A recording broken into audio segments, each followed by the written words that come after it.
শীতের মধ্যে আমাদের স্কুলে আসতে অনেক কষ্ট। আজকে অনেক ঠান্ডা, তবু আমরা সবাই স্কুলে আসতেছি।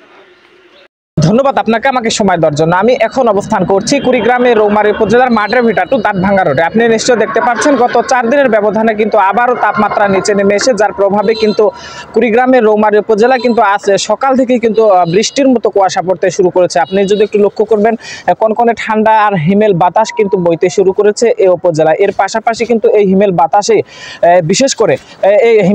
বিশেষ করে বৃদ্ধ এবং শিশুদের কিন্তু বিভিন্ন রোগ দেখা যাচ্ছে এবং গৃহপালিত পশু পাখি থেকে শুরু করে সবার জীবনে কিন্তু যে শীতের যে দাপট, সে দাপটটি কিন্তু আমরা লক্ষ্য করছি। ইতিমধ্যে কিন্তু আজকে তাপমাত্রা কিন্তু এখন 10টা বাজে প্রায়, এখনো 16 ডিগ্রি সেলসিয়াস রৌমারী উপজেলায় আমরা লক্ষ্য করছি।